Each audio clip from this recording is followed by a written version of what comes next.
A mensagem que você adquiriu e agora vai assistir é uma mensagem linda pregada na Igreja Batista do Getsemane, lá em Belo Horizonte, cujo pastor é ninguém menos do que Jorge Linhares, um dos homens mais abençoados desse Brasil, um dos profetas dessa nação. O culto nessa noite foi especial. A mensagem foi revelada. Uma história narrada, mais uma vez, com muita graça e unção, acerca de um dos maiores profetas da Bíblia, que viveu num tempo conturbado, cheio de intrigas, cheio de dificuldades, e mesmo tendo sonhos, acabou sendo arrastado para dentro de um cativeiro. E embora tenha ficado 5 anos no cativeiro, embora o seu corpo tenha se transformado num palco de açoites, embora suas mãos e seus pés tivessem sido amarradas e aprisionadas, o seu espírito estava livre para adorar. E foi com essa força que o próprio Deus gritou no ouvido de Ezequiel, dizendo: Ezequiel, põe-te em pé e falarei contigo. Esse é o cerne da mensagem que você vai ouvir. Eu quero convidar você a ficar de pé, não com o seu corpo, mas com a sua alma. Que você possa voltar a acreditar nos seus sonhos, nos seus projetos. Que você possa acreditar que as palavras negativas que jogaram contra ti não vão te impedir de crescer, não vão te sepultar, pelo contrário, vão te colocar de pé para adorar a Deus. Deus, nessa hora, vai colocar o seu espírito de pé, vai fazer voltar os seus sonhos a brilhar, vai fazer voltar os seus projetos a florescer. Por isso, se prepare, convide a sua família, porque a mensagem de hoje vai modificar a sua vida. O tema da mensagem é esse: põe-te em pé e falarei contigo. A diferença entre ser e estar.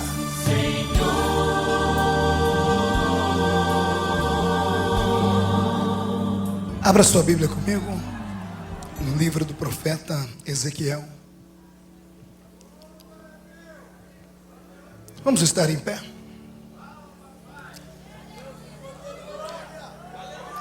Ezequiel, capítulo de número 2. É hoje, Jesus. Oh, glória. Livro do profeta Ezequiel, capítulo de número 2, versículo 1. Quero agradecer ao pastor Jorge pelo convite, viu, pastor? Obrigado. Obrigado.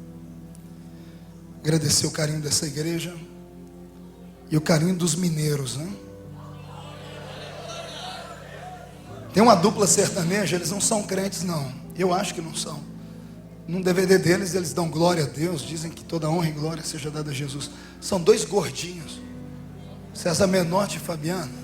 São crentes esse garoto? Não, tem que orar para Jesus salvar, irmão. Eles fizeram uma música para BH que eu tô aprendendo com aquela música. Eu sou mineiro de coração agora, né? Ezequiel 2. E esta voz me disse: filho do homem, põe-te em pé e falarei contigo. E então entrou em mim o Espírito quando falava comigo e me pôs em pé, e eu ouvi o que ele me falava. Amém. Feche a Bíblia, coloque no banco, na cadeira. Pegue na mão da pessoa mais bonita do seu lado aí. Se não tiver ninguém bonito o suficiente, quiser vir pegar na minha mão aqui, fique à vontade. Aperte a mão do seu irmão com carinho, até ele falar aleluia. Pentecostal que não faz barulho está com defeito de fabricação.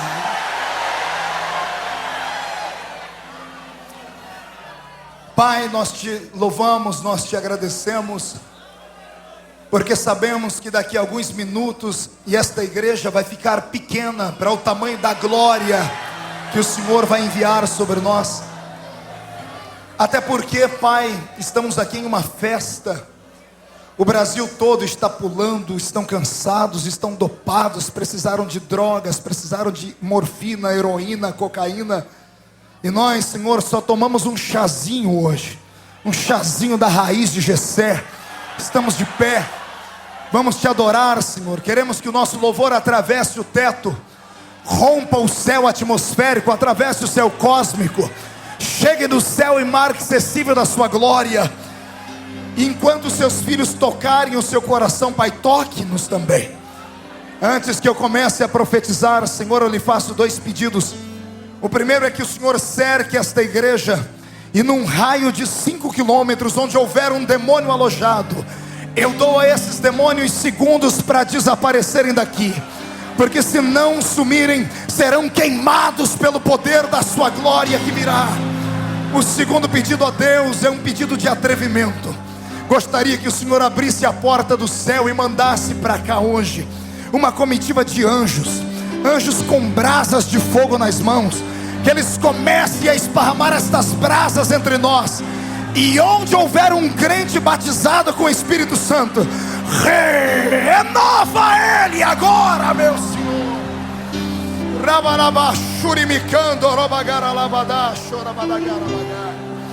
Fala conosco, em nome de Jesus.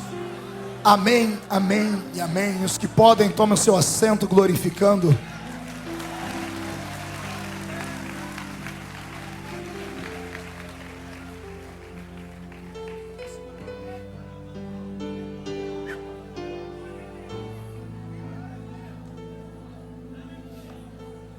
Pergunte para o seu irmão se ele está preparado para sair da terra hoje. O céu é o limite nessa noite, né?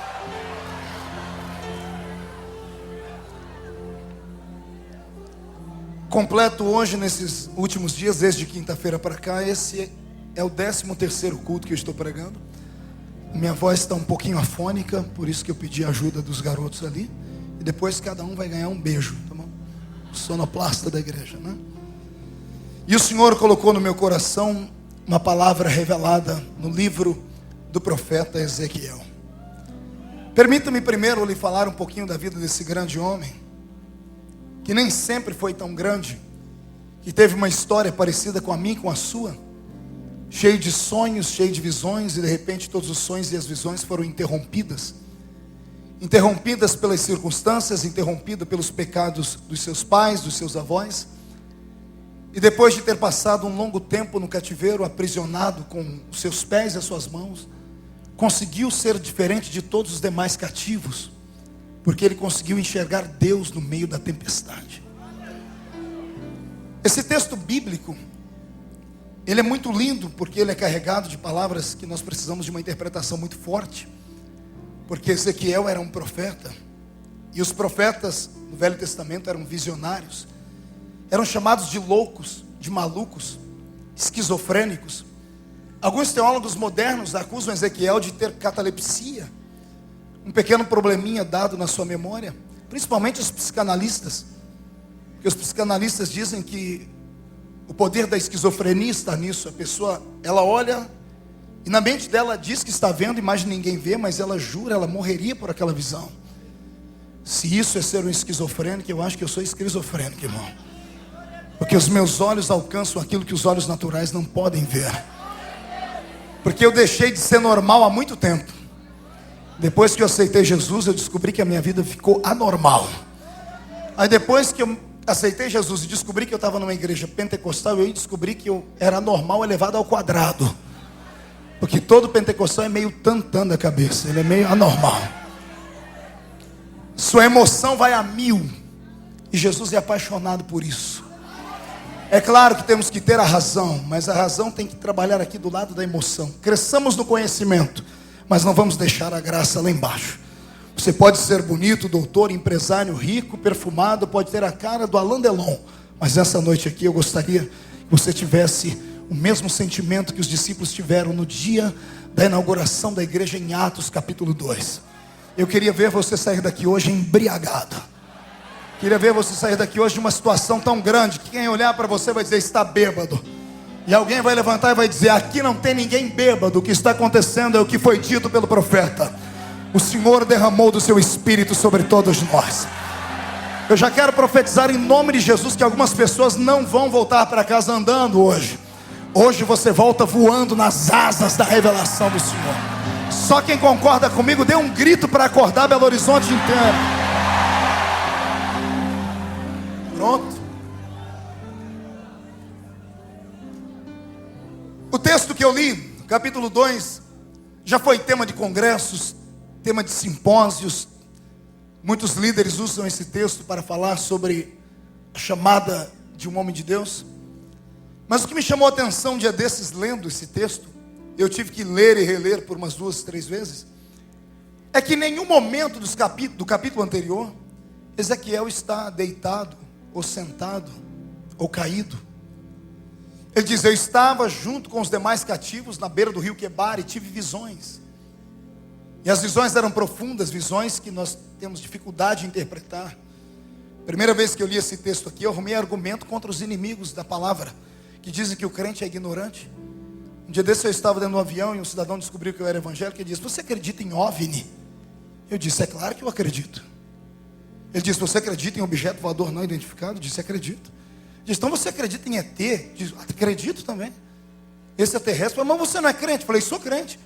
Mas os crentes não acreditam em vida em outro planeta? Eu disse: quem disse que não? Nós cremos sim. E eu falei: me dá um minutinho que eu já vou te mostrar. Eu peguei a minha Bíblia, estava em cima no guarda-malas, e abri aqui em Ezequiel e mostrei para ele: olha aqui, um OVNI, um objeto voador não identificado.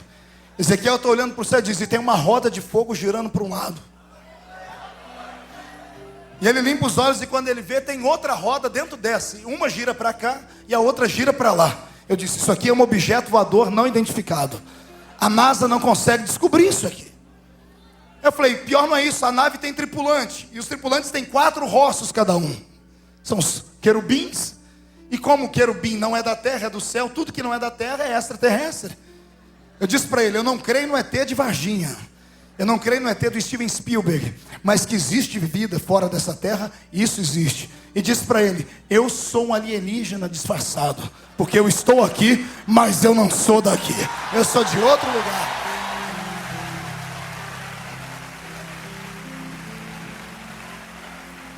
Então, quando falarem para você: ô crente, você não é desse mundo mesmo, né? Diz: é claro que não, por isso que eu pulo, grito, planto bananeira, caço confusão com o diabo, sou atrevido e ninguém tem nada a ver com isso. Os meus pés estão colados nessa terra, mas a minha face contempla a soberania daquele que fez os céus e a terra. Então olhe para o irmão que está do seu lado, se ele tiver cara de normal, irmão, pisa no dedão do pé dele, vai.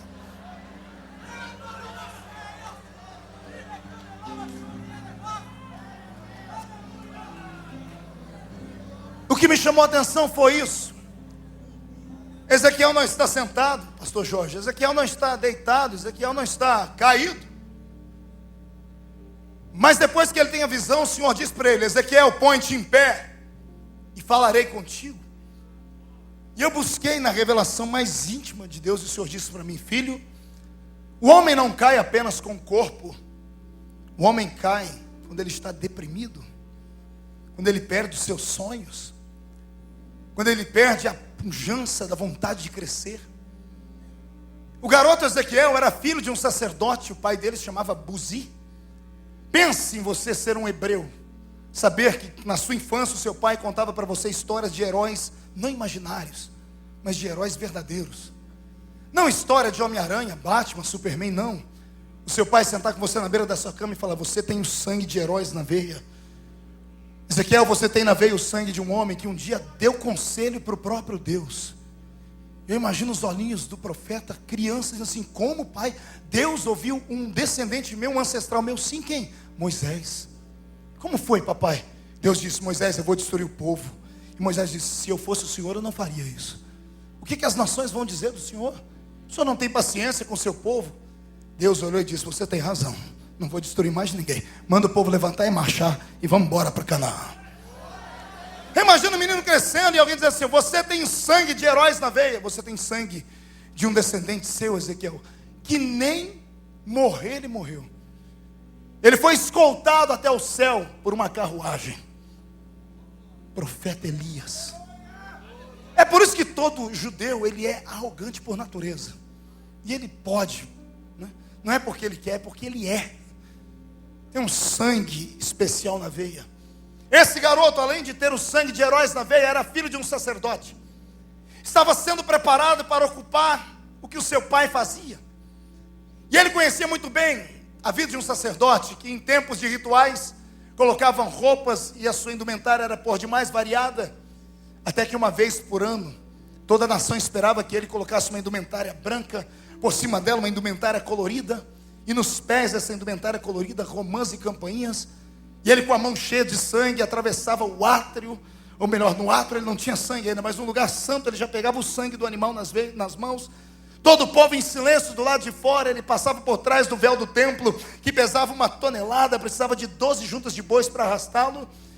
E numa sala onde só Deus descia, ele aspergia o sangue sobre o propiciatório, que era a tampa da arca, e com as mãos erguidas esperava um barulho diferente. O barulho de uma nuvem que ia se aproximando e enchia aquele lugar. E quando ele saía dali, tremendo, o coração quase saindo pela boca, porque Deus vinha e sentava entre as asas dos querubins, saía tremendo, e na medida que ele ia tremendo, as romãs e as campainhas iam batendo uma na outra, fazendo barulho, e todo mundo que estava do lado de fora colocava o ouvido pelo lado da tenda ou do mesmo santuário e dizia: gente, o sacerdote está vivo. E se o sacerdote está vivo, vamos ter um ano de paz, porque todos os nossos pecados foram perdoados. Essas histórias eram contadas para ele, e esse era o sonho dele. Era ser um homem de Deus, era constituir uma família, porque afinal de contas era um levita. Imagine você saber que quando nasceu seu pai, quando você te criou conhecimento, o seu pai disse: você nunca vai ter que trabalhar para o homem, filho. Você já nasceu com a sua carteira registrada no céu. O Senhor é a sua herança. Que coisa mais bela, mais forte do que isso? Não há. Esse garoto tinha sonhos, aspirações. Mas quando ele tem 17 anos de idade, quantos anos? Vem o peso da mão de Deus sobre a sua nação. Por causa dos erros dos pais, por causa da idolatria, o Senhor permite que Israel seja afrontado por Babilônia. E o garoto Ezequiel está agora, não com a sua mão preparada para receber o sangue de um animal e entrar na presença de Deus, mas ele recebe grilhões nas suas mãos. Grilhões nas mãos e nos pés. É arrastado pelo meio do deserto até Babilônia, e cada vez que ele dá um passo à frente, ele olha atrás e vê a sua cidade, Jerusalém, sendo destruída e comida pelo fogo. Ninguém perguntou a esse rapaz se ele concordava com aquilo. Ele não havia cometido os pecados dos pais, mas ele trouxe sobre si o jugo deles. E ele está agora dentro de Babilônia, com 17 anos de idade. Ele recebe um presente, uma cana que era posta sobre os seus ombros. Na cavidade de cá um balde, na cavidade de cá um outro. Por 5 longos anos, ele fez o trabalho de um jumento, pegando água em um balde e argila no outro, na beira do rio Quebar. Ia até as olarias que havia em Babilônia, e misturavam a água com barro, com capim, coziam, faziam tijolos, e assim Babilônia ficou conhecida pela sua arquitetura no mundo antigo. Tinha a mão desse garoto lá. Com 17 anos os seus sonhos foram roubados. Com 17 anos os seus pensamentos foram truncados. A sua alma foi vilipendiada, ele foi destruído humanamente falando por dentro. Perdeu as aspirações, os seus olhos não brilhavam mais, não havia mais sorriso e nem cântico nos seus lábios. E mesmo crendo em Deus, orando todo dia, esperando que mais cedo ou mais tarde ele voltasse para a sua terra, ele via que com o passar dos anos isso não acontecia. E todos os dias ele está carregando na beira do rio Quebar aquela trava nos seus ombros com água e barro. E todos os dias ele está olhando para si mesmo e dizendo que é uma pessoa infeliz, triste e sem esperança nenhuma. O Eterno estava sondando a vida dele, como estava sondando a vida de todos os jovens que foram presos com ele. E Deus esperava que dentre eles um tivesse coragem de reagir, de olhar para dentro de si e saber que os homens podem prender as mãos, podem prender os pés, podem chicotear o corpo, mas não existe ninguém que possa prender a sua alma, a não ser a sua própria consciência carregada por acusações. Fora isso, a sua alma é um campo livre e aberta. Você pode estar dentro de uma prisão, fechar os olhos e ir até a Disney World com seus pensamentos. Você pode estar trabalhando de gari, sonhando com o ar-condicionado de uma grande sala, no alto arranha-céu, sendo um grande empresário. Sonhadores são chamados de malucos, mas quando eu leio a Bíblia, eu digo que esses sonhadores são homens e mulheres que não aceitam a situação em que estão. Ou melhor, descobriram uma coisa que ninguém mais descobriu. Pergunte o quê? Você pode estar, mas você não é. De repente Ezequiel descobriu que ele estava escravizado, mas ele não era um escravo. Exemplo de muitos que estão aqui nessa noite, que podem estar vivendo um momento e achando que esse é o ponto final da sua história. Amigo, a sua história tem muitas páginas a ser escritas ainda. A dor, a tribulação, a angústia, o sofrimento são matérias de uma grande escola, e só vai para essas matérias estudar aqueles que Deus escolhe a dedo. E Deus só faz você passar por essas matérias quando Ele quer te exaltar, quando Ele quer te colocar de pé, quando Ele quer te dar uma história diferente. Porque eu aprendi nessa caminhada com Deus que o que não custa nada também não vale nada. É por isso que quanto mais dor, mais alegria você terá no futuro. E quanto pior for a cova que te colocarem agora, mais cedo ou mais tarde você vai ter que sentar no alto de um palácio. Não me interessa quem foi que disse que você nunca vai chegar lá. Deus manda dizer a você hoje que se você ficar só olhando para as mãos e para os pés amarrados, você nunca será ninguém. Mas olhe para dentro de você. Há uma força dentro de você atômica. O poder da glória de Deus habita em você. Você não é só um pedacinho de carne andando em cima de um par de ossos de esqueleto. Você é a criatura mais bela, é a criatura mais linda, é a criatura mais complexa, é a criatura que Deus gastou mais tempo para fazer. Você não é comum. E se você acredita que não é comum, faz barulho porque eu quero ouvir.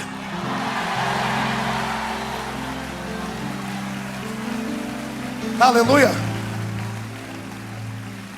Pastor Jorge, depois o senhor me corrija se eu estiver errado. O senhor é meu mestre. Esses dias estudando a Bíblia, eu descobri que Deus, Ele criou 3 categorias de seres. 3. Parece que eu vejo Deus dentro de um laboratório eterno, na antiguidade da eternidade. Deus, um ser altamente sábio e que não gosta de ficar parado. De repente Ele olha para si, se vê sozinho no seu grande universo e resolve criar para si criaturas especiais. E essas criaturas Ele cria lá em cima. E como Ele criou em uma outra dimensão, Ele usou toda a matéria que havia naquela dimensão. Energia, poder cósmico, unção metafísica, espírito, dê o nome que você quiser. E Ele criou seres poderosíssimos, que são os anjos. E Ele ficou feliz com isso. Até que um deles caiu.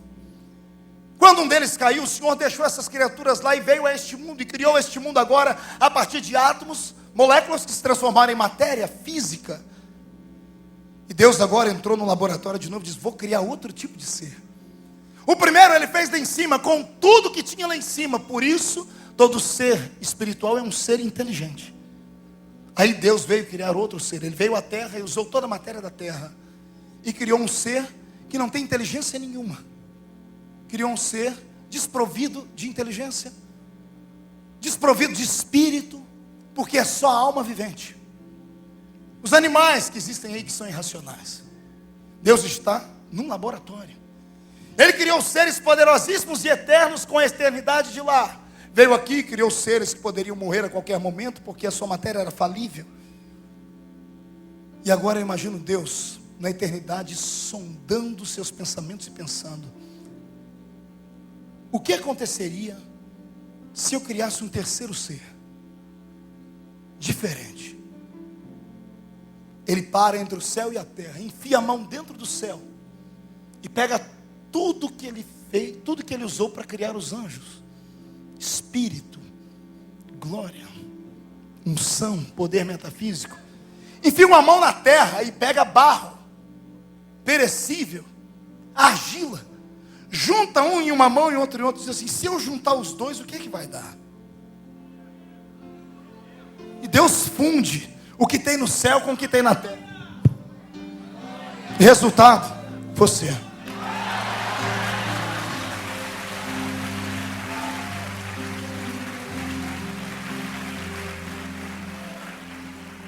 O que eu vou te dizer, talvez vai te deixar meio assustado, porque você se sente um lixo humano, o verme do carrapato. Chora de si mesmo na frente do espelho, achando que você é mais feio do que todo mundo. Pensa que o mundo gira em torno do seu umbigo. Fala mesmo, Senhor.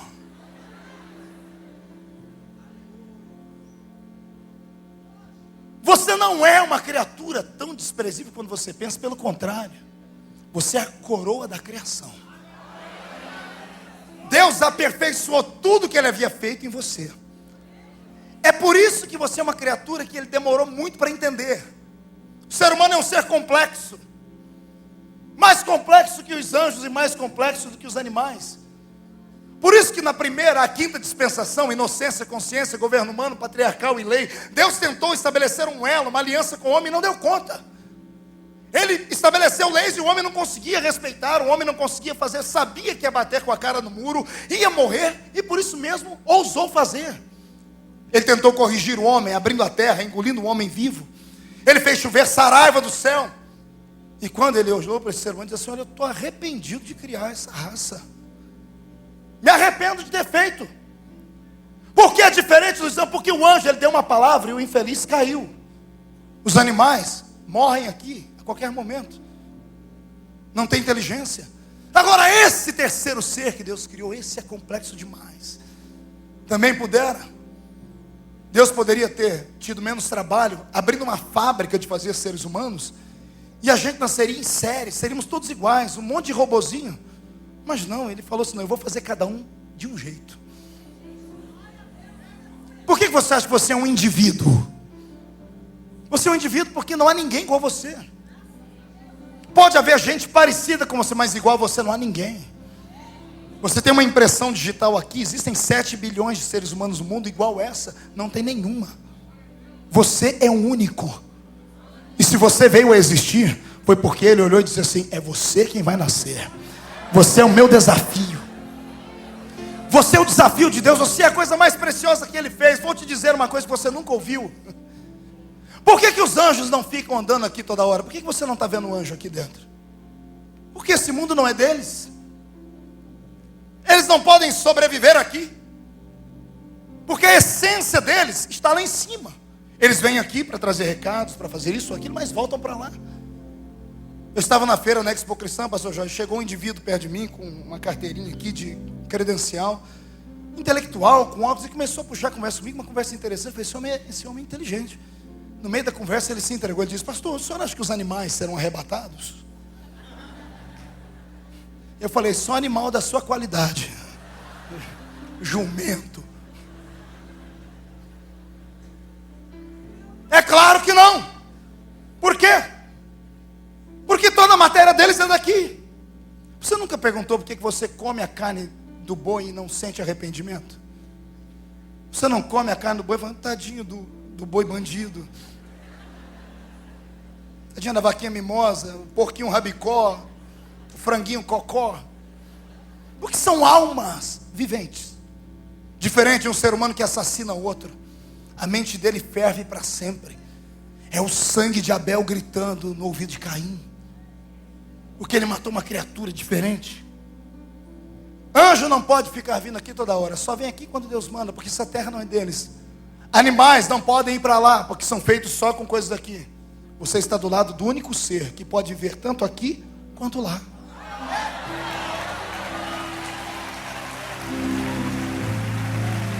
Você não entendeu? Eu vou repetir.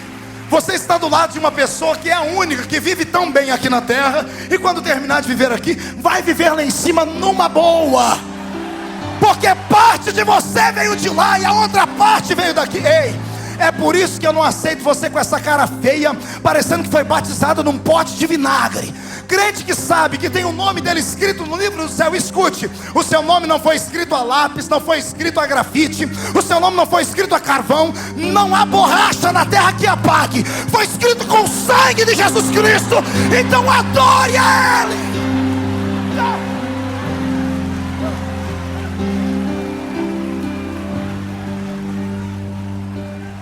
Levante a mão direita para cima, lá vai as minhas loucuras, coloque no ombro direito do seu irmão. Diga para ele: ó, é o pastor que está mandando, é melhor respeitar, porque todo baixinho é invocado. Agarra o ombro do seu irmão com carinho e respeito, chacoalha ele até ele ficar irritado, irrita ele. Diga: você está entendendo o que Deus está falando? Deus quer que você fique de pé, e não é com o corpo físico, é com a sua alma, é com o seu espírito. Não tem para Satanás em 2007. Esse é o ano da sua vitória, é o ano da sua alegria, é o ano da plenitude do Senhor.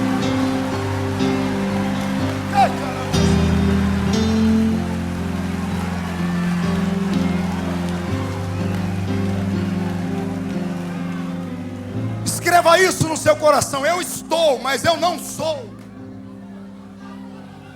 estar é passageiro, é temporal. O ser é eterno. Você está passando por um problema. Você está desempregado.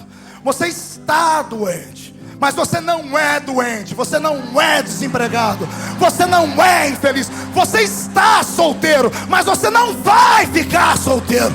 Eu profetizo em nome de Jesus Cristo que a plenitude já vem sobre você. E só quem crê, além de dar um grito, tira o pé do chão para adorar.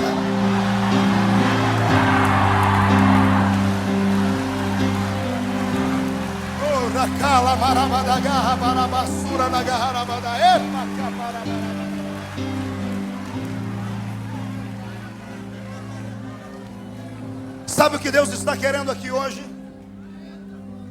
Deus está querendo encontrar um prisioneiro livre. Deus está querendo encontrar alguém que está dentro de um cativeiro, mas se sente o homem pássaro. Deus está querendo ver alguém à meia-noite dentro de uma prisão, acordando com hematomas, tudo inchado, o pé preso junto com a mão numa posição horrível, e olhar para o companheiro e dizer: e aí, como é que está? Está mal.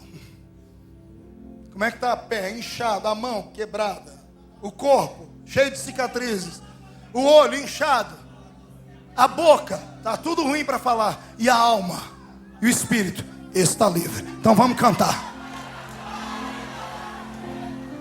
A música que a gente estava cantando lá na rua e deixou os homens irados e bateram na gente, vamos terminar ela aqui dentro. E os dois presos, um pega uma primeira, o outro a segunda e solta a garganta. E eu não sei que música eles cantaram. Eu sei que a música foi tão forte que o próprio Deus dançou. O senhor é maluco, pastor? Não. Deus levantou do trono e começou a bailar. Conforme ele batia o pé lá em cima, dava terremoto na terra. Prepare-se para ouvir os grilhões da sua vida serem quebrados nessa noite. Deus quer ver você cantar no meio da dificuldade. Deus está procurando um crente de verdade. O filho está em cima do quarto morto, está quase entrando em estado de putrefação, e alguém pergunta: como é que vai? Vai tudo bem. Deus está procurando alguém com coragem de encarar o diabo e dar na cara dele e falar: eu não te dou moral. Eu não te dou moral, Satanás. Você pode ter poder, mas o que está sobre mim tem todo o poder. Eu passo pelo vale, atravesso e saio do lado de lá.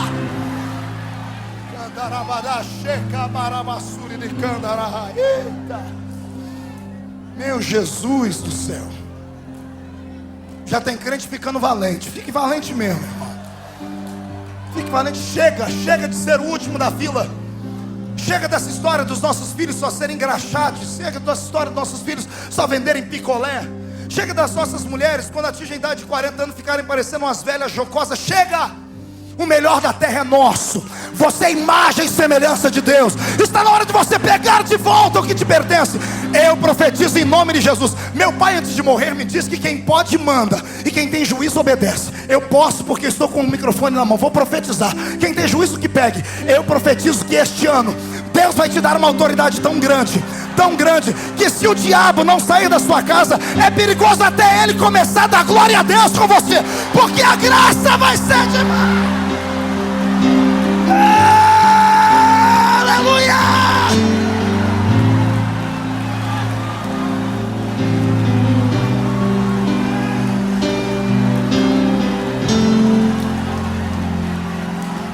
Já estou ouvindo barulho de grilhões quebrando, portas se abrindo, demônios estão urrando. Cai fora, Satanás! Estamos em guerra!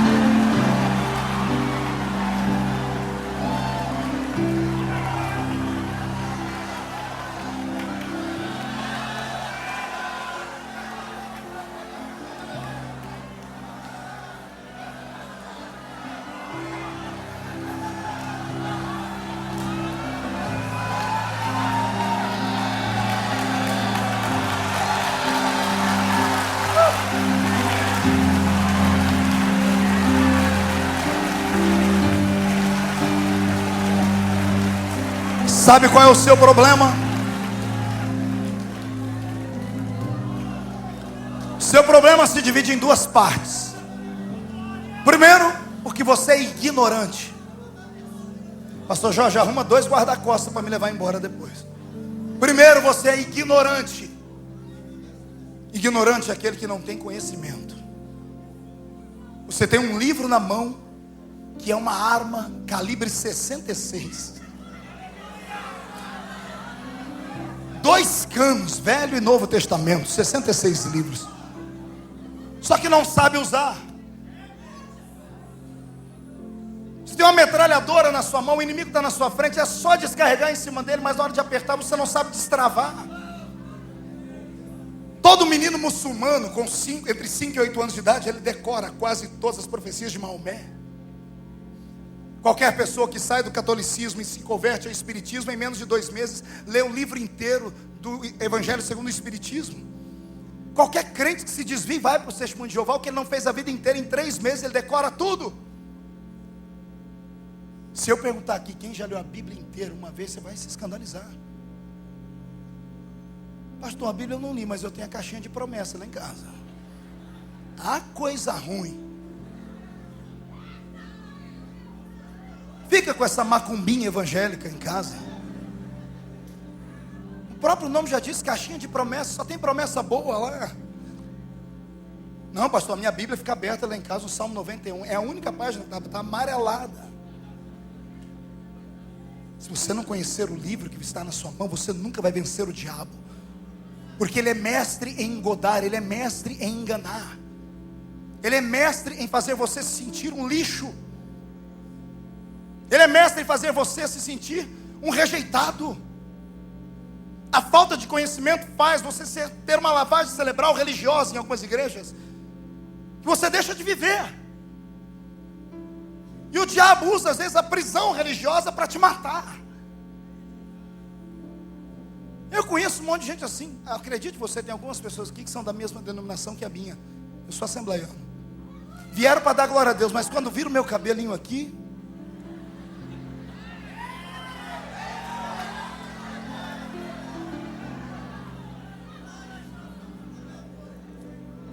seja livre, irmão.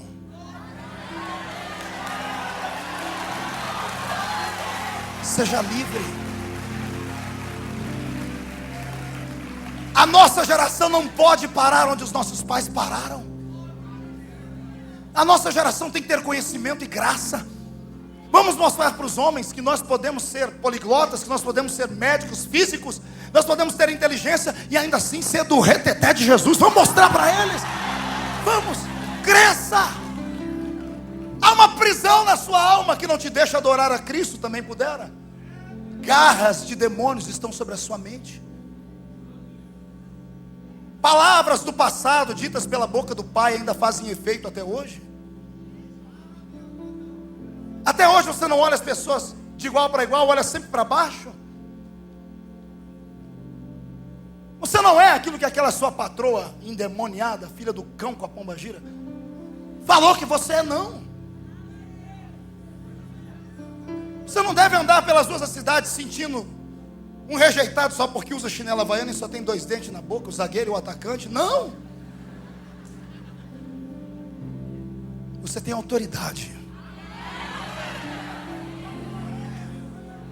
Você tem autoridade. Eu estava pregando sábado, sexta, quinta-feira em Campo Grande. Um tumulto, o culto, não liberaram o som no meio da rua para a gente. Tinha 5.000 pessoas, sem som, sem luz. Aí um pastor de uma igreja lá cedeu o templo, fomos todo mundo para a igreja, até ajeitar todo mundo, era 11h30. Aí eu falei, vocês ficam? Pô, ficamos. Comecei a pregar 11h30, era 3 horas da manhã quando eu estava terminando. Aí terminando o culto, entrou um cidadão dentro da igreja, eu vi que ele entrou 1 hora antes. Short, boné na cabeça, parecia um mendigo, achei que era um mendigo. Terminou o culto, eu estava orando com os irmãos, tirando foto, ele falou, eu quero falar com aquele homem ali. Trouxeram ele no pé do púlpito. Irmão, tem aquele senhor ali que quer falar com o senhor. Eu já ia lá para atender, ele falou que ele é pai de santo. Eu voltei para trás. Falei, fale para ele que a hora que eu terminar de atender os santos, eu atendo ele. Cheguei perto dele, ele disse, eu sou pai não sei do que. Ele tirou daqui do pescoço dele uns 8 colar, um de cada cor e um colorido. Ele disse, eu estava meio perdido aqui na cidade, vim fazer um trabalho aqui, estou hospedado no hotel, mas não conseguia dormir, porque essa igreja só faz barulho aqui pertinho.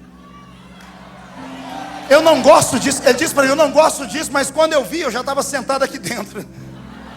Ele disse, eu passei a mão no primeiro colar, chamei o Exu, não sei o que. Ele disse, aí dentro eu não posso entrar não.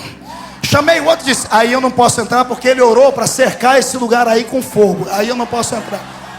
Ele olhou para mim e disse, que negócio é esse? O que você tem que os meus guias não podem? Que você disse, amigo, eu tenho o guia de todos os guias.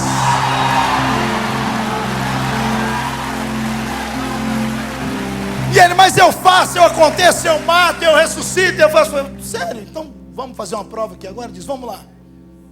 Eu falei, você chama o seu Deus, eu chamo o meu. E os crentes ficaram tudo olhando os irmãos, pastor, não afronta não, pastor. Mexe não. Eu tenho autoridade, eu sei em quem eu tenho crido. Existem dois animais na fauna mundial, que é o cavalo e o cachorro. Eu acho que eu já disse isso aqui. Cavalo e cachorro têm um dom, eu chamo de dom isso, que nenhum ser humano mais tem, que nenhum ser na natureza tem. Eles sentem o cheiro do medo. Quando você fica com medo, você libera uma adrenalina no corpo, seus poros se abrem, um cheiro que nós não sentimos. Cachorro e animal sentem, cachorro e cavalo sentem.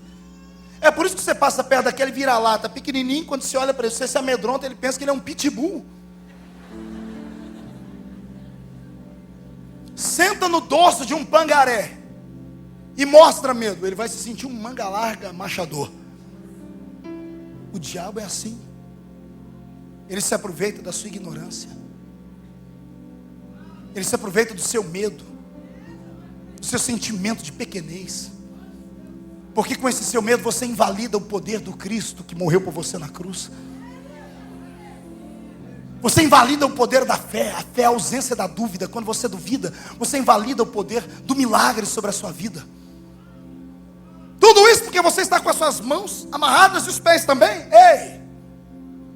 Que coloquem uma canga no seu pescoço. Vai trabalhar de escravo, mas olhe para o céu, não olhe para baixo. Porque olhando para o céu, você vai começar a ter visões. A promessa de Deus aqui não é te dar visões depois que o cativeiro acabar, é te dar visões dentro do cativeiro. Eu te convido a começar a sonhar agora. Eu te convido a se sentir sentado aí nesse banco agora, a pessoa mais importante de Belo Horizonte. Isso, cruze a perna mesmo, garoto, se sinta. E se alguém falar qualquer coisa com você, diga assim, eu sou atrevido, eu creio no que é pregado ali em cima, ó. E se alguém vier te peitar, como vieram me peitar esses dias, dizendo assim, ó, você prega muito sobre sonho. Crente pode sonhar, mas não pode delirar, né? Eu falei para ele, crente comum sonha, crente anormal delira. Ele falou, mas isso é anormal, isso não é lógico. Eu disse, quem disse que eu vou com a lógica humana para a fé? Me diga se há lógica nisso. Um garoto acorda de manhãzinha, senta numa mesa com todos os seus irmãos, está comendo um pão com manteiga doriana de cá, tomando um leite Nilza com Nescau aqui, bebeu o leite, tem até um bigodinho aqui, ele diz, gente, eu tive um sonho hoje. O que você sonhou? Eu sonhei que o sol e a lua e 11 estrelas se curvavam diante de mim. Isso não é sonho, isso é delírio.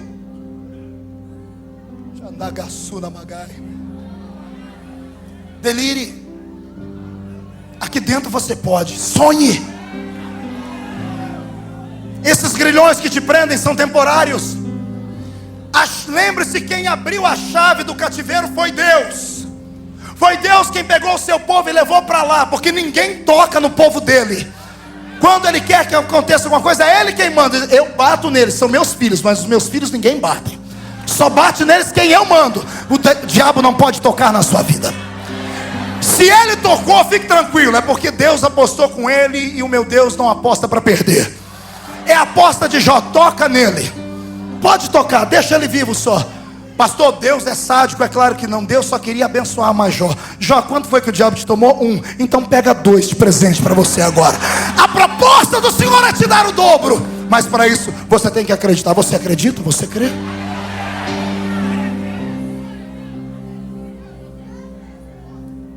Não olhe as circunstâncias. Não olhe para o cutelo, Abraão. Não olhe para o altar feito. Pode levantar o cutelo e crave no peito do seu filho, mas de olho fechado. Porque de olho fechado você sabe que o seu Deus pode ressuscitá-lo depois de morto. Viva o sobrenatural de Deus hoje. Eu não sei se você crê em atos proféticos. 2007 é um ano profético. Assim como o número 6, na numerologia bíblica, é o número do homem falível. Como 2006 eu conheci muitos ministérios que quase tombaram, pastores que sofreram muito. Eu sofri muitos embates no ano passado. Eu não sei se o pastor Jorge sofreu. Eu conheço muita gente que quase terminou o ano perdido. Ano regido pelo espírito do homem, falível. O número 7 é o número do meu Deus.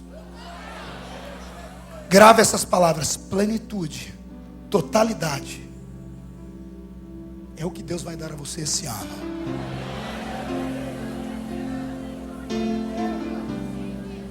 Mas o meu Deus só te dará isso se você parar de olhar para o chão. Só olha para o chão, homem, que não tem a presença do Espírito Santo. Porque o símbolo do homem sem Deus é um porco. Porque porco não tem articulação no pescoço. Você nunca vai ver um porco olhar para cima. Só olha para baixo. Agora o homem que tem o Espírito de Deus na vida, o símbolo dele é uma águia. Se prepare, porque Deus vai colocar asas nas suas costas. Não tem para ninguém esse ano. Você vai começar a profetizar dentro do seu cativeiro. O Senhor vai começar a te dar visões dentro do cativeiro. O Senhor vai colocar o seu espírito de pé no meio da tempestade. O Senhor vai te levantar como um ícone no meio da sua geração. O Senhor vai te levantar como a esperança da sua família. O Senhor vai te levantar para mostrar aos médicos e às coisas naturais que ainda há Deus na igreja. Ainda há unção e autoridade sobre nós.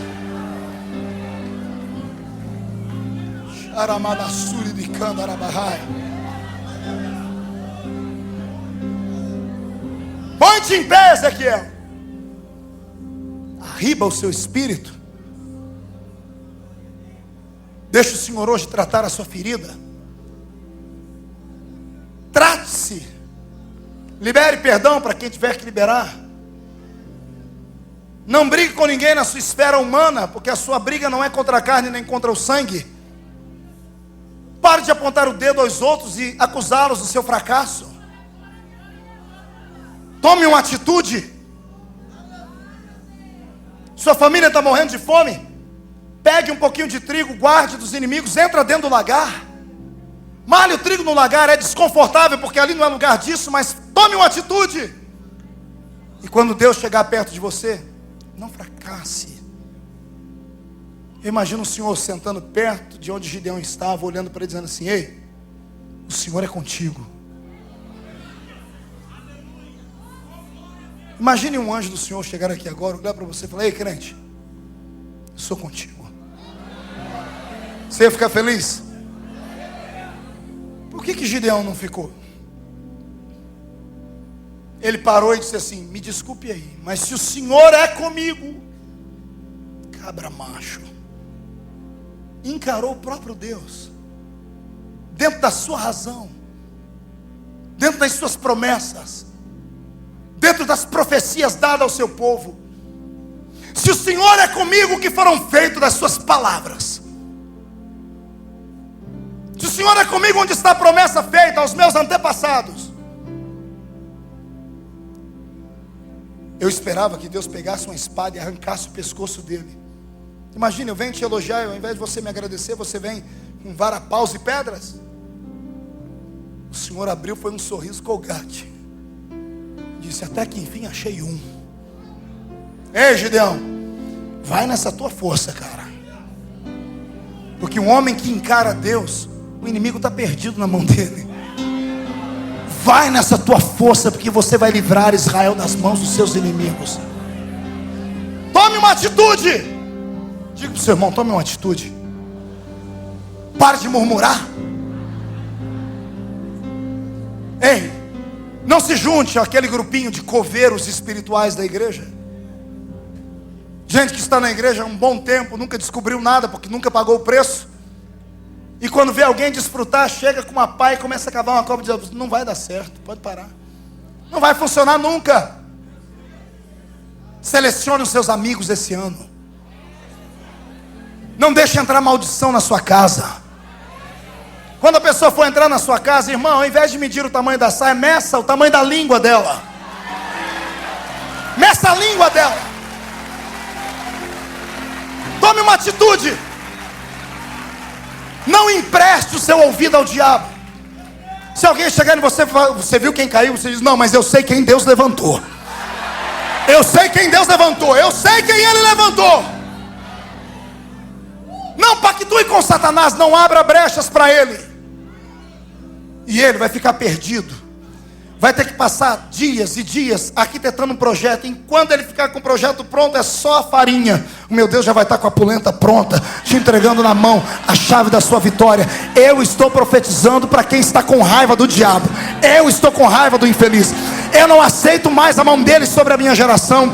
Eu não aceito mais a mão dele sobre os cultos. Eu não aceito culto morno. Não aceito culto frio. Não aceito que a minha geração se escandalize com coisas erradas. Não aceito que Satanás venha meter o bedelho onde não é chamado. Esta, disse o Senhor, é a minha igreja, e as portas do inferno não prevalecerão contra ela. Não. Não.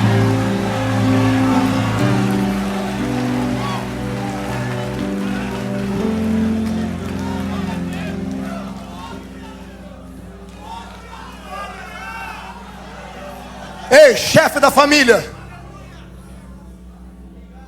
Ei, pai de filhos, esposo de uma mulher. Levante o altar da sua casa.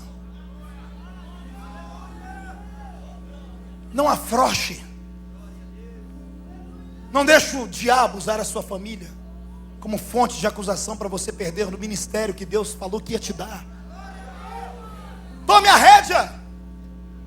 Não deixe a televisão ser a babá dos seus filhos, seja você. Determine coisas na sua casa hoje. Use a sua palavra boca de crente. Na unção é o eco da boca de Deus na terra. A gente prega que palavras têm poder. Não são todas. A única palavra que tem poder é aquela que sai daqui. A que sai daqui não tem efeito nenhum. Não tenha medo de mandingas, de coisas que vão jogar contra você. Ria disso. Não mude de rua quando passar perto de um terreiro de macumba. Faça questão de passar lá perto. Pare na frente. Mostre o muque para Satanás. Fala para ele, cai dentro. Enquanto você não mostrar ao inimigo que você sabe a autoridade que você tem, você vai ser capacho. Vai andar com um chapéu sombreiro mexicano na cabeça, fazendo sombra, e andando a vida inteira assim. Pegue os medos que você tem, as angústias, as certezas, transforme num tapete. Limpe o pé em cima. Pise em cima. Não deixe o estado momentâneo tirar de você a unção que Deus tem. Você é Ezequiel, você é filho de profeta. Você foi consagrado. Você pode estar aprisionado. Se não tem um lugar para você ser meu sacerdote, Ezequiel, você vai ser o meu profeta. Mas a unção está sobre ti, ponto final.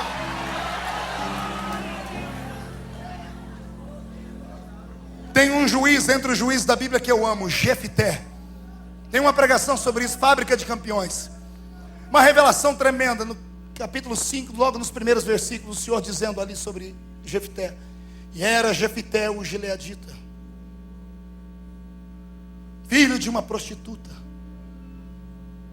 porém um homem honrado. Mas a Bíblia termina o versículo dizendo, porém era filho de Gileade, porque Gileade gerara Jefté. Todos nós, quando estamos doentes, buscamos o bálsamo de onde?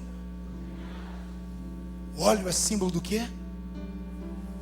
Espírito Santo, unção. Quando se ia consagrar alguém, derramava óleo. Podem até falar que você é filho de uma prostituta, mas antes vão ter que dizer, você é filho da unção. E depois, porém, foi filho de uma prostituta, mas a unção gerou ele. E ponto final. Não estou nem aí com Satanás, com as acusações dele, com os demônios dele. Eu não estou nem aí com gente pequena. Aprenda uma coisa, aquele velho ditado, só dê atenção quando a crítica vier de cima de você. Porque quem está em cima não vai te humilhar, vai tentar te ajudar. Quando vier daqui de baixo, ignore.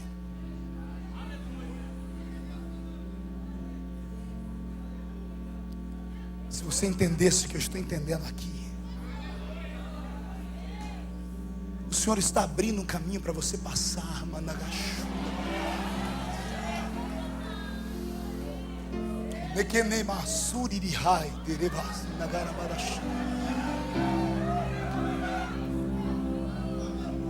Você não é o que as pessoas dizem que você é. Você é o que Deus diz que você é. Arrume força onde você não estiver hoje, Ezequiel, e olhe para o céu, porque uma visão vai explodir diante de você. E às vezes na nossa vida, tudo que nós precisamos, pastor Jorge, é só uma visão. Não precisa duas nem três. Uma visão. Mas acreditar nela, ainda que te chamem de louco, ainda que te chamem de esquizofrênico e digam que você tem catalepsia, como falam de Ezequiel, ainda que você perca tudo por causa desta visão. Porque no capítulo 29 do livro de Ezequiel ele diz assim: até o deleite da minha alma me foi tirado, que era a esposa que ele contraiu depois no seu casamento. Nem ela acreditou nas visões que ele tinha, mas ele continuou crendo no seu Deus. E lá pelo capítulo 47 ele está velhinho, cansado, machucado, mas foi fiel nas palavras proféticas. O próprio Deus desceu e veio falar com ele cara a cara: Ezequiel, chega de andar por terra seca, eu vou te levar para dentro do meu rio agora. Vem para o rio, Ezequiel. O rio que você tirou água para alimentar a Babilônia vai se transformar no rio do avivamento da sua história. Uma visão, diga para o seu irmão, uma visão. Não é muito, diga para ele, uma visão. Tenha uma visão. Aí está a diferença entre o sucesso e o fracasso. Atitude. Atitude. Coragem. Força.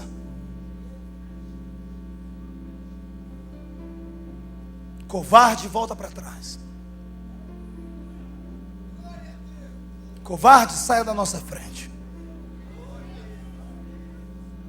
Porque esse ano ou vai acontecer um milagre, ou vai acontecer um milagre.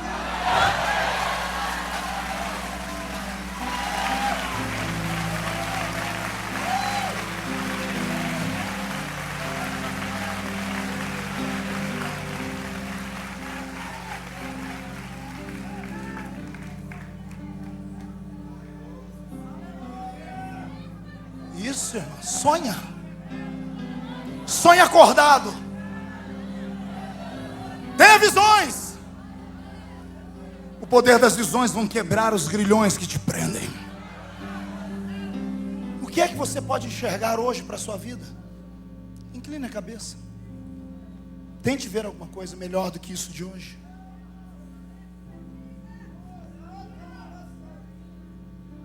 Vai, desenha. Arquiteta, projeta. Não olhe para o tamanho do castelo, só projete. Sonhe, delire. Levanta o seu espírito, crente. É por isso que você não dá glória a Deus. Não é que você não é maluco ou pentecostal como eu. Não é, porque o seu espírito está caído. Você desacreditou do seu ministério, homem. Ah, pastor, mas eu caí, tombei, e daí?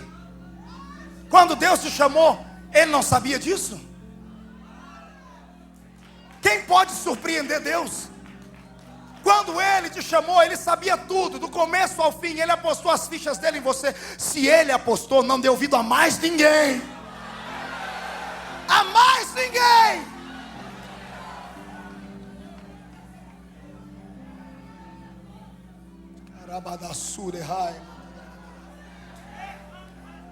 Estou sentindo um cheiro de fogo agora.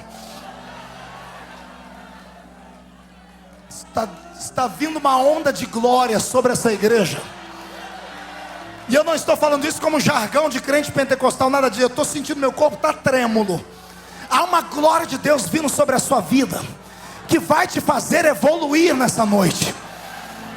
A partir de hoje, ninguém mais vai te conhecer. Você não vai se conhecer mais. A audácia, a coragem que virá sobre ti vai te fazer crescer. Eu profetizo em nome de Jesus, amanhã, depois de terminar o carnaval, faz aquele investimento que você queria fazer. Acredite, nem que seja para abrir uma lojinha de pão de queijo. Acredite, onde você colocar a sua mão, Deus colocará a mão dele. Você não foi chamado para derrota.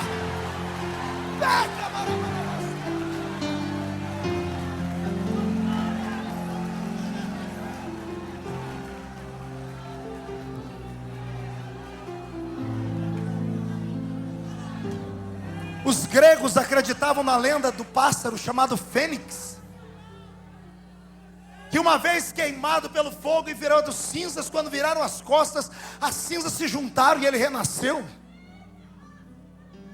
Talvez uma paródia com a expressão bíblica acerca de que viria um que morreria, mas ressuscitaria, que é Jesus. Que seja.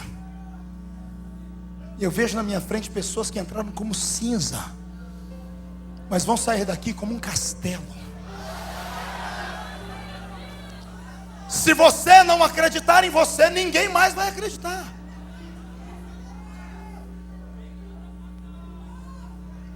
São poucos os que se alegram com a sua alegria. Arrumar gente para chorar com quem chora é fácil. Você vê uma criança aleijada na rua, você quer dar uma moedinha para ela e chora, poxa, o coração aperta. Chorar com quem está chorando é fácil. Você acha que alguém vai querer sorrir com você quando você chegar e dizer assim: olha, Deus me deu um sonho, uma visão, eu vou ser grande, o meu consultório vai ter mais clientes do que todos de Belo Horizonte, o meu filho vai ser engenheiro, a minha filha vai gravar um CD e vai vender tanto quanto a Lagoinha. Ei, a fábrica de campeões de Deus tem uma plaquinha vermelha que pisca 24 horas. Há vagas. Há vagas. Há vagas. Basta você entrar lá dentro. Como, pastor? Pare de olhar para os lados. Siga o seu coração.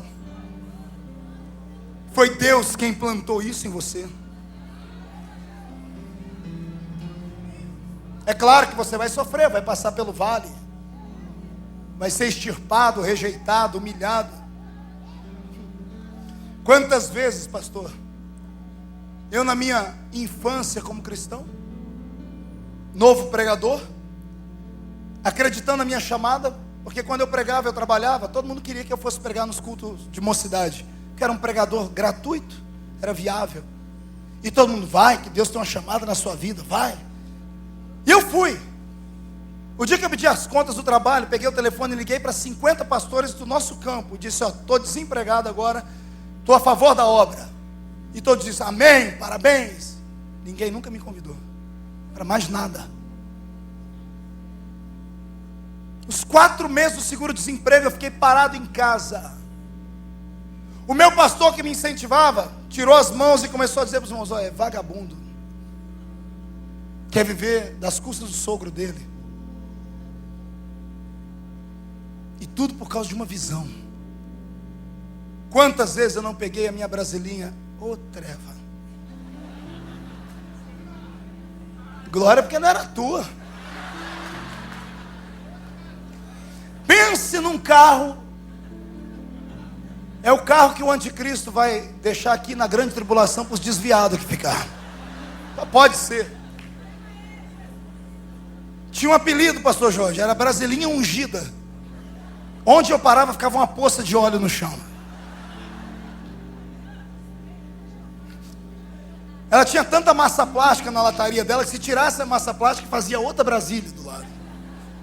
Ganhei um rapaz para Jesus, o Vanderlei, ex-drogado. Falei: Vanderlei, Jesus vai te enriquecer, vai te abençoar, vai te dar presente. Pô, ele me deu um presente. Ele falou: o quê? Vai lá em casa que eu te mostro. E ele todo elétrico ainda, com o nariz ainda escorrendo, porque a cartilagem carcomida. Ele, pô, cara, eu vim aqui, o que foi que Jesus te deu? Eu falei, aqui. Ele, o quê? Aqui. O quê? Aqui. O quê? Aqui, esse carro. Ele falou, isso não é carro, isso é condução. Ele olhou o carro e disse, quem que te deu? Eu falei, Jesus. Ele falou, o que ele tinha contra você, rapaz?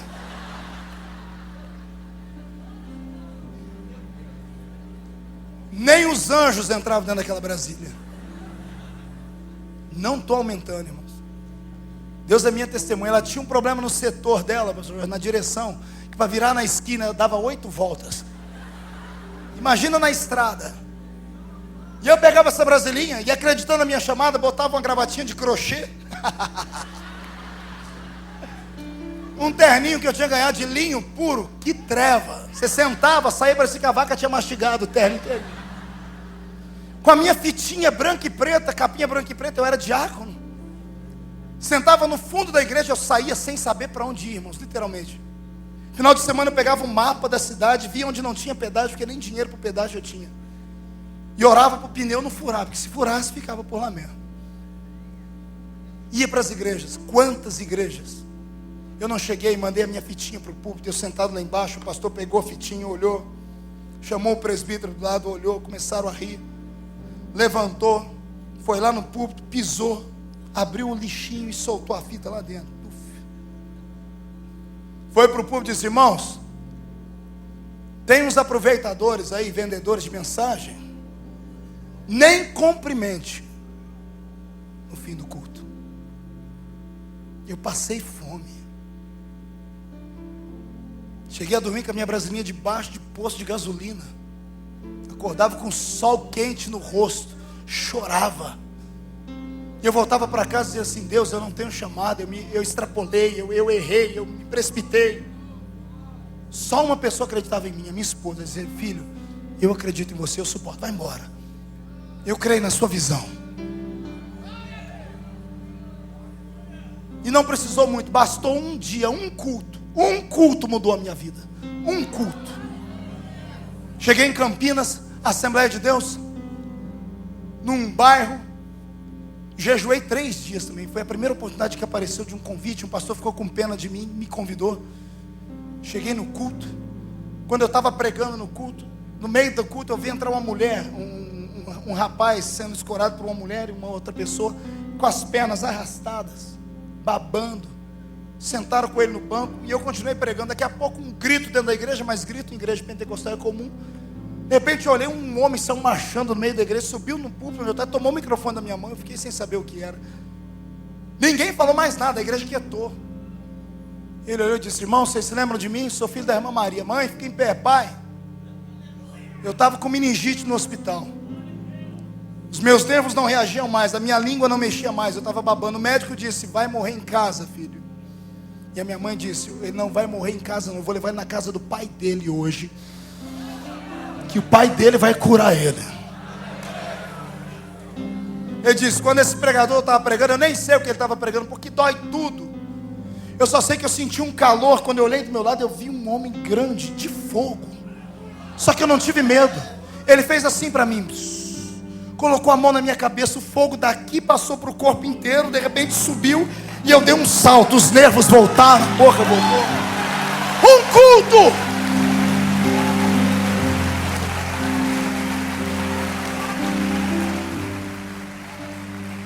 Uma visão. Eu estava aprisionado, mas não era preso. Eu estava sem convite, mas a minha agenda era de Deus. Deus ia fazer ela. Nunca mais fiquei sem convite. Hoje eu recebo 500 convites por dia. 500 convites por dia. Estou falando, não é para me orgulhar, não é para passar água na sua boca, para deixar você com desejo. Porque se Deus deu a mim, imagina que Ele vai dar a você, querido. Uma visão, e o Senhor te porá de pé. Quem acredita nisso, diga, eu creio, pastor. Fecha os olhos, põe a mão direita no peito, coração. Pai, aí está a máquina que produz emoções. Transforma as emoções de tristeza, de angústia, de depressão, em uma emoção mais forte, em uma visão, em uma glória, em uma graça, em um poder. Pai, põe o espírito dos seus filhos de pé, porque depois desse culto ninguém mais vai segurá-los. Só quem acredita dá um grito de glória e fica de pé.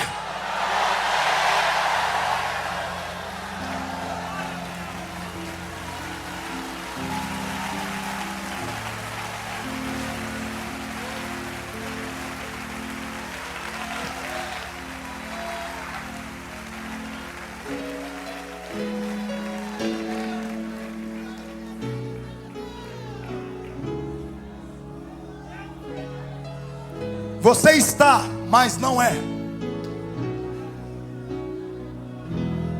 O momento é passageiro. Vai passar. E eu quero te ver lá do outro lado, cantando o cântico da vitória. Sepulturas estão sendo fechadas, portas estão se abrindo. Batismo com o Espírito Santo está chegando. Mais e mais.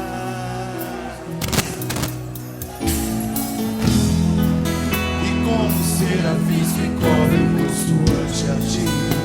Vai!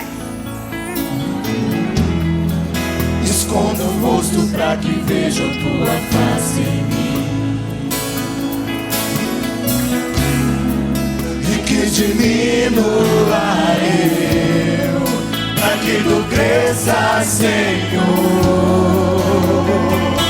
Mais e mais, no santo dos santos, a fumaça me esconde, só teus olhos me veem, debaixo de tuas asas.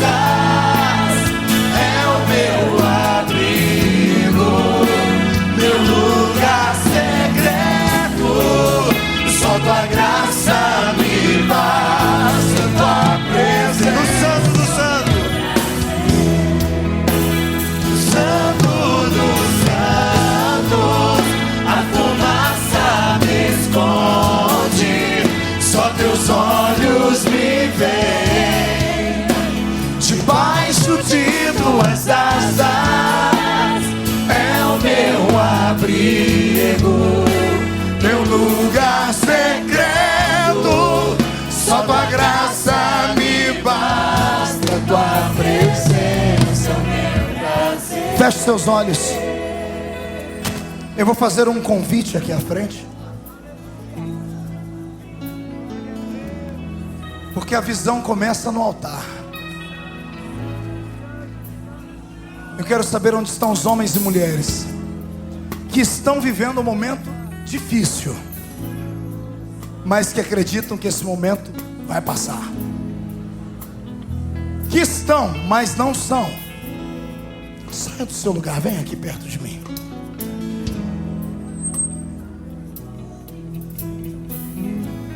Chora mesmo, eu acredito nas tuas lágrimas. Andaramanassure de Canara. Eu não preciso ser reconhecido por ninguém. A minha glória é fazer com que conheçam a ti, e que diminua eu. Você que está em cima, incline a cabeça. Já não cabe mais ninguém aqui embaixo. Só incline a cabeça. E como os serafins descobrem o rosto ante a ti, esconde o rosto para que vejam tua face. E que diminua eu, para que tu cresças, Senhor. Mais e mais, no santo dos santos,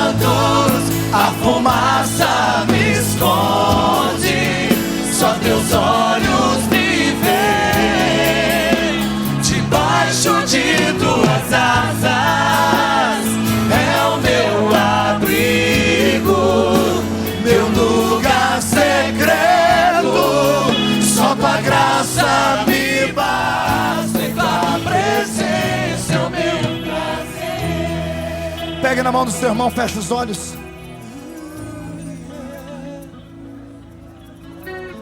Eu vou citar o seu estado, mas quando eu disser que você não é, eu quero ver você adorar. Feche os olhos. Você está sendo humilhado, mas você não é uma humilhação.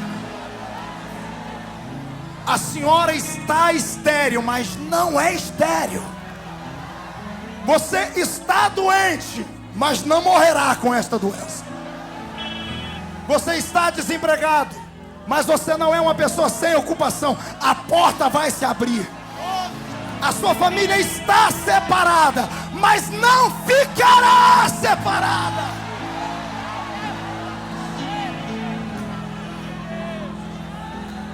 Você está sem ministério, mas a chamada permanece dentro de você. Tiraram o púlpito de você, tiraram o microfone de você, mas não tiraram a chamada.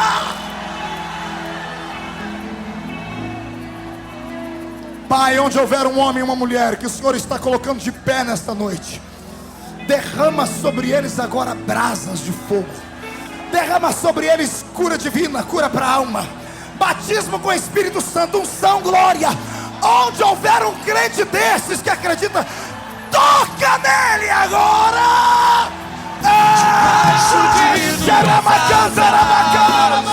É o meu abrigo, meu lugar secreto. Só tua graça me basta, tua presença é o meu prazer.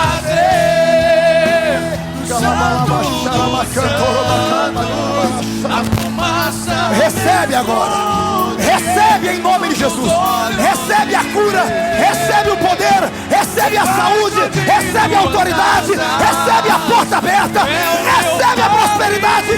Recebe. Meu lugar secreto. Só tua graça me basta. Tua presença é o meu prazer. Os que estão de joelho, fiquem de pé. Assim diz o Senhor: põe-te em pé e falarei contigo. Levante as duas mãos para cima, chacoalhe elas, traga elas aqui. Faça assim. Olhe para o seu irmão e diga: eu estou assim, mas eu não sou assim. Diga: eu sou assim.